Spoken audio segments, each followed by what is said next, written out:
बिस्मिल्लाहिर्रहमानिर्रहीम। अस्सलाम वालेकुम स्टूडेंट्स। आज हम पढ़ेंगे 10th class chemistry chapter number 1 chemical equilibrium. Chapter हमारा कंप्लीट हो गया। हम आएंगे एक्सरसाइज की तरफ। एक्सरसाइज में आज हम पढ़ेंगे MCQs. First MCQs is the characteristics of reversible reaction are many except following one. Reversible reaction की खसूसियात में से कोई एक नहीं है और वो कौन-कौन से ऑप्शन देंगे। फर्स्ट ऑप्शन है products never recombine to form reactant, product दोबारा से रिएक्टेंट नहीं बनाते। सेकंड ऑप्शन है दे नेवर कंप्लीट, कभी भी तकमील तक नहीं पहुंचते। दे प्रोसीड इन बोथ फेज, ये दोनों तरफ में वाकया होते हैं।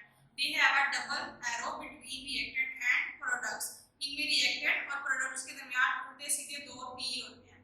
तो इसका जो करेक्ट ऑप्शन है वो फर्स्ट वाला है, प्रोडक्ट दोबारा से रिएक्टेंट नहीं बनाते। रिवर्सिबल रिएक्शन की खसूसियात में से कोई एक नहीं है। अब वो क्या है कि प्रोडक्ट्स दोबारा से रिएक्टेंट नहीं बनाते। इसमें करेक्ट आंसर है कि प्रोडक्ट दोबारा से रिएक्टेंट बनाते हैं, लेकिन यहाँ पे लिखा हुआ है नहीं बनाते। तो ये जो ऑप्शन है ये करेक्ट ऑप्शन है। सेकंड, चूने की भट्टी में दर्द रिएक्शन के मुकम्मल होने की वजह है। अब चूने की भट्टी में देखिए जरा, हमने स्टार्ट में एक्सपेरिमेंट छोटा सा किया था, रिएक्शन किया था, जिसमें हमने कैल्शियम कार्बोनेट को एक बंद फ्लास्क में कनेक्ट किया था और एक खुली हुई फ्लास्क में हमने उसको हीट किया था। जो खुली हुई फ्लास्क थी उसमें से कार्बन डाइऑक्साइड बाहर निकल गई थी, जिसकी वजह से हमारा रिएक्शन कंप्लीट हो गया था, मुकम्मल हो गया था। तो ये यहाँ पे भी यही पूछा गया कि रिएक्शन मुकम्मल होने की वजह क्या है। तो कार्बन डाइऑक्साइड का मुसलसल खारिज होना is correct option. Third one है fourth reaction 2A + B reverse forward 3C। अब इसको हमने इक्विलिब्रियम कांस्टेंट एक्सप्रेशन में करना है, तो इसका जो करेक्ट ऑप्शन है वो डी वाला है। क्यों डी वाला है? क्योंकि उसमें C हमने उसके प्रोडक्ट ऊपर लिखा और 3 उसके कोएफिशिएंट को हमने उसकी पावर में लिख दिया और ओवर रिएक्टेंट को हमने नीचे लिखा A और 2 उसका कोएफिशिएंट था वो हमने उसकी पावर में लिख दिया और B हमने लिख दिया। Correct option is D. Fourth one is when a system is at equilibrium state. जब एक सिस्टम इक्विलिब्रियम की हालत में होता है तो फिर क्या होता है। First, the concentration of reactant and products become equal, reactant और प्रोडक्ट की कंसंट्रेशन बराबर हो जाती है। Second option is the opposing reactions forward and reverse stop, मतलब क्या है कि मुखालिफ रिएक्शन जो होते हैं फॉरवर्ड और रिवर्स वो रुक जाते हैं। C option is the rate of the reverse reaction becomes very low, reverse reaction का रेट बहुत कम हो जाता है। Last one option is D, the rates of the forward and reverse reactions become equal, forward और reverse reaction का rate बराबर हो जाता है। तो इसका जो करेक्ट ऑप्शन है वो है ए वाला, जिसमें इक्विलिब्रियम की बात हो रही थी और इक्विलिब्रियम की हालत में क्या होता है, रिएक्टेंट और प्रोडक्ट की कंसंट्रेशन बराबर हो जाती है। Fifth option is which one of the following statement is not correct about active mass. अब हमने एक्टिव मास के बारे में बताना है कि कौन सी ऑप्शन जो है वो करेक्ट नहीं है। तो फर्स्ट वन जो ऑप्शन है वो देखिए, rate of reaction is directly proportional to active mass. ये हमें पता है, ये करेक्ट ऑप्शन है। हमने इनकरेक्ट बतानी है ऑप्शन, रिएक्शन का रेट एक्टिव मास के डायरेक्टली प्रोपोर्शनल होता है। ये तो हमने उसकी डेफिनेशन में पढ़ा था, ये तो सही वाला ऑप्शन है। बी वाला option, active mass is taken in molar concentration, active mass को मोलर कंसंट्रेशन की सूरत में लिया जाता है, ये भी सही है।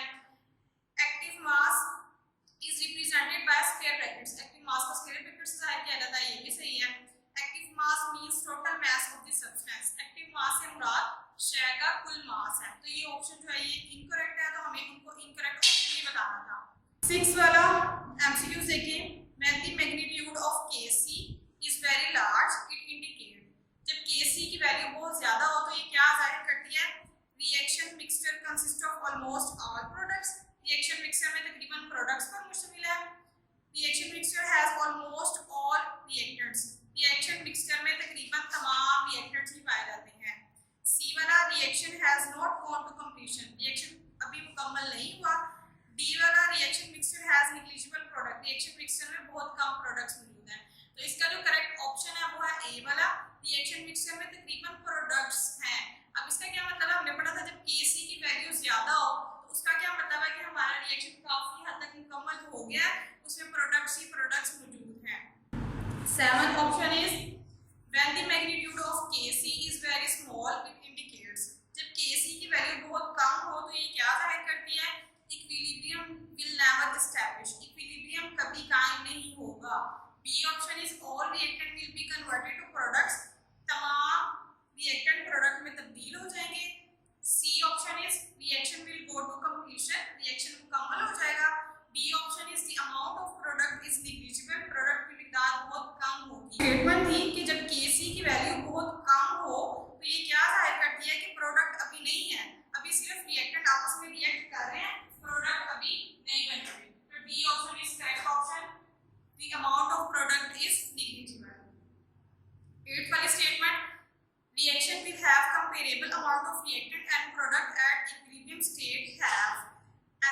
रिएक्शन जिनमें इक्विलिब्रियम की हालत में रिएक्टेंट्स और प्रोडक्ट्स की मिकदारें काफी हो तो इनकी first option is the reaction very small Kc value, Kc की वैल्यू बहुत छोटी होती है।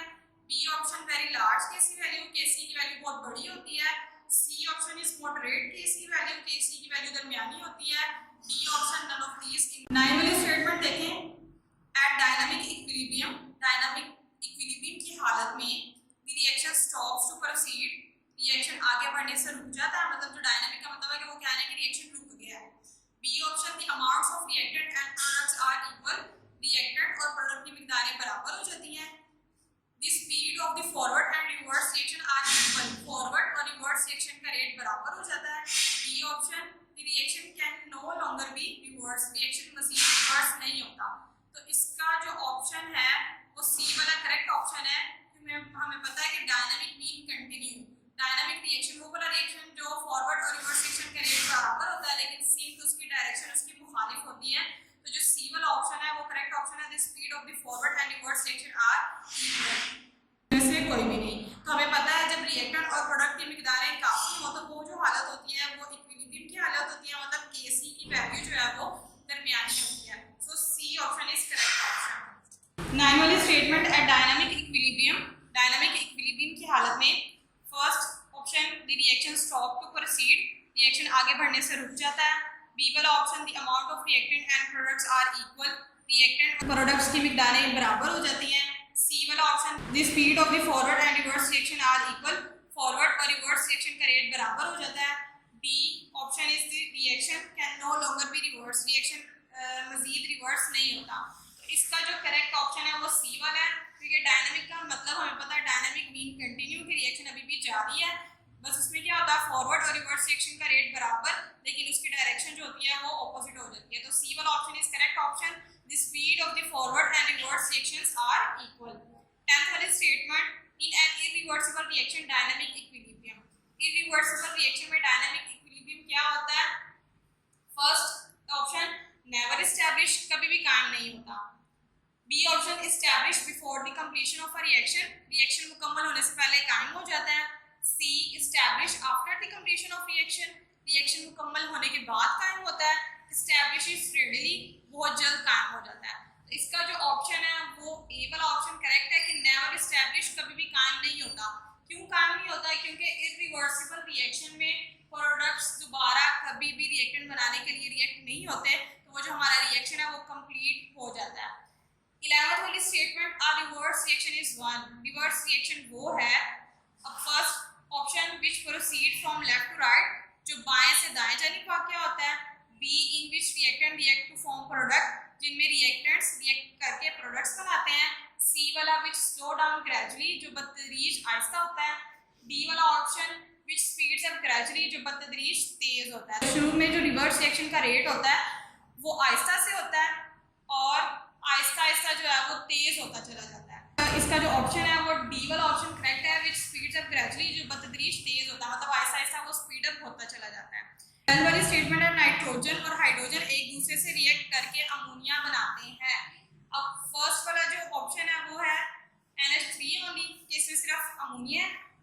बी वाला option nitrogen, hydrogen and ammonia, के इसमें कौन कौन से वाले मौजूद होंगे? हमारे पास रिएक्शन मिक्सचर में नाइट्रोजन होगा, हाइड्रोजन होगा, अमोनिया होगा। सी वाला option nitrogen and hydrogen only, D वाला ऑप्शन हाइड्रोजन ओनली। तो इसमें इक्विलिब्रियम मिक्सचर बोलते हैं कि जिसमें हमारा सारा जो हमने रिएक्टेंट रिएक्ट किया, जो प्रोडक्ट बना, उसमें सारा कुछ मौजूद हो। तो बी वाला option is correct option, nitrogen and hydrogen and ammonia, तीनों चीजें हमारे पास बनी हुई है। रिएक्शन भी देखिए जाहिर कर रहा है कि हमारे पास क्या क्या मौजूद है, नाइट्रोजन भी मौजूद है, हाइड्रोजन भी मौजूद है और अमोनिया भी मौजूद है। इन तीनों को हम हमारा जो रिएक्शन है उसका मिक्सचर बोलेंगे, इक्विलिब्रियम मिक्सचर बोलेंगे।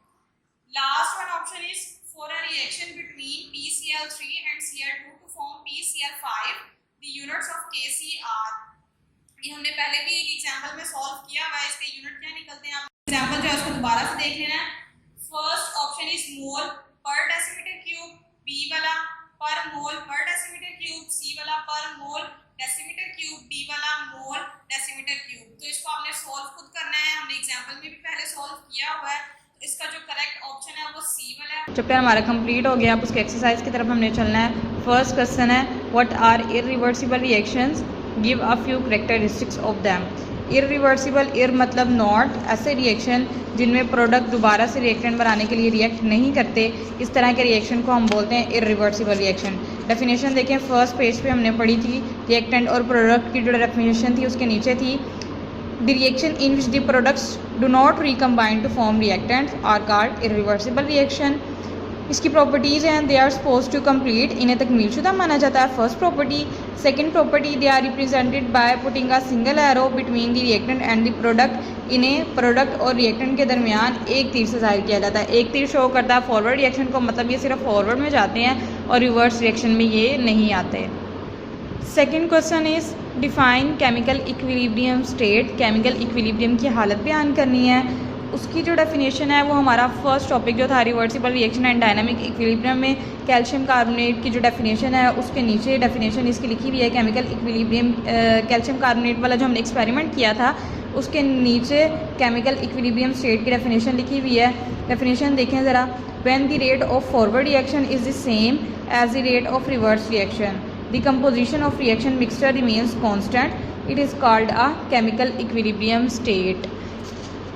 बस जब फॉरवर्ड रिएक्शन और रिवर्स रिएक्शन का रेट बराबर हो जाता है और रिएक्शन मिक्सर के अज्जा की मिकदार कांस्टेंट रहती है तो ये हालत केमिकल इक्विलिब्रियम की हालत कहलाती है। Third question is give the characteristics of reversible reaction. Reversible reaction की खसूसियात बयान करनी है। अब रिवर्सिबल रिएक्शन की जो खसूसियात हैं, फर्स्ट प्रॉपर्टी ये है उसकी, these reaction never go to completion, ये रिएक्शन कभी भी तकमील तक नहीं पहुंचते।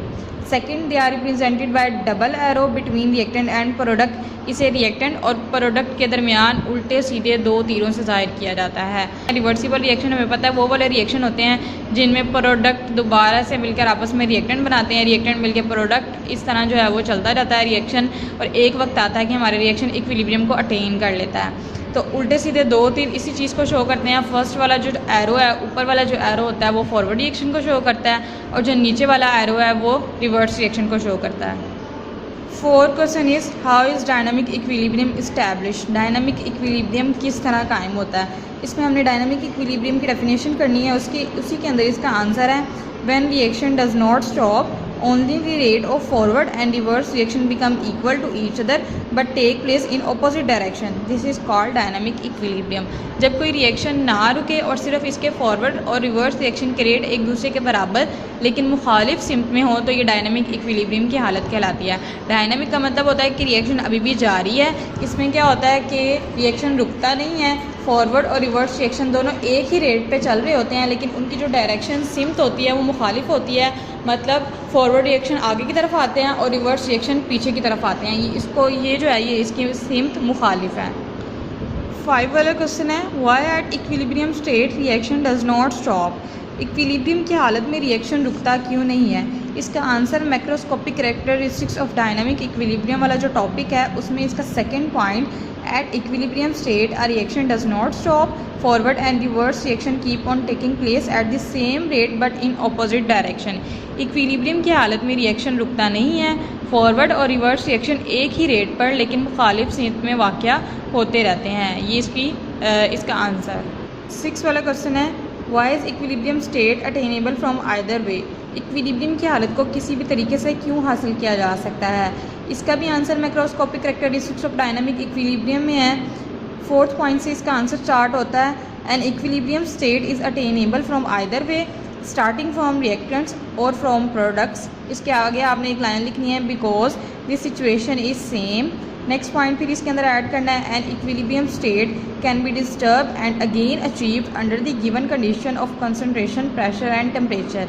मैं एक बार फिर से बोल रही हूँ, an equilibrium state is attainable from either way starting from reactants और from products because this situation is same. An equilibrium state can be disturbed and again achieved under the given condition of concentration, pressure and temperature। Equilibrium की हालत को किसी भी तरफ से हासिल किया जा सकता है, यानी ये रिएक्टेंट से भी शुरू हो सकता है या प्रोडक्ट से भी। इसकी वजह यह है कि हालत एक जैसी होती है। इक्विलिब्रियम की हालत में खलल डाला जा सकता है, उसे दी हुई शराइत यानी कंसनट्रेशन, प्रेशर और टेम्परेचर के तहत दोबारा भी हासिल किया जा सकता है। 7th क्वेश्चन है जी, what is relationship between active mass and rate of reaction. Active mass और रेट ऑफ रिएक्शन के दरमियान में क्या ताल्लुक है। तो एक्टिव मास रिएक्शन के रेट के डायरेक्टली प्रोपोर्शनल होता है। Active mass is directly proportional to the rate of reaction. ये हमने लॉ ऑफ मास सेक्शन में पढ़ा था। इसके साथ आपने इसकी फर्स्ट इक्वेशन जो लॉ ऑफ मास सेक्शन की जो हमने फर्स्ट की थी, A + B forward reaction reverse reaction उल्टे सीधे 2 तीर लगाने हैं, C + D ये आपने ऐड करनी है इसके साथ। 8 वाला क्वेश्चन है, derive equilibrium constant expression for the synthesis of ammonia from nitrogen and hydrogen. Nitrogen और हाइड्रोजन को मिलाकर आपस में अमोनिया बनाना है। अमोनिया किस तरह बनना है, इसका रिएक्शन है। रिएक्शन देखें ज़रा, आपने लिखना है कैसे है। रिएक्शन लिखना है आपने N2 + 3H2 उल्टे सीधे 2 तीर लगाने हैं आपने, फॉरवर्ड वाला और रिवर्स वाला, और 2NH3। N2 + 3H2 फॉरवर्ड और रिवर्स रिएक्शन के एरो लगाने हैं, डबल एरो लगाना है आपने, 2NH3। क्वेश्चन नंबर 9 है, right the equilibrium constant expression for the following reaction. अभी हमें 2 रिएक्शन दिए गए हैं, उसका हमने इक्विलिब्रियम कांस्टेंट एक्सप्रेशन में एक्सप्रेस करना है। फर्स्ट वाला देखें ज़रा, H2 + I2 हाइड्रोजन और आयोडीन आपस में मिलकर हाइड्रोजन आयोडाइड बना रहे हैं। अब हम लिखेंगे Kc = HI2, उसके कोफिशिएंट पावर में चला जाएगा, ओवर नीचे बटे के नीचे लिखना है H2 + I2, रिएक्टेंट नीचे प्रोडक्ट ऊपर, प्रोडक्ट के साथ कोफिशिएंट 2 है तो वो उसकी पावर में लिखा जाएगा जब हम उसको इक्विलिब्रियम कांस्टेंट एक्सप्रेशन में एक्सप्रेस करेंगे।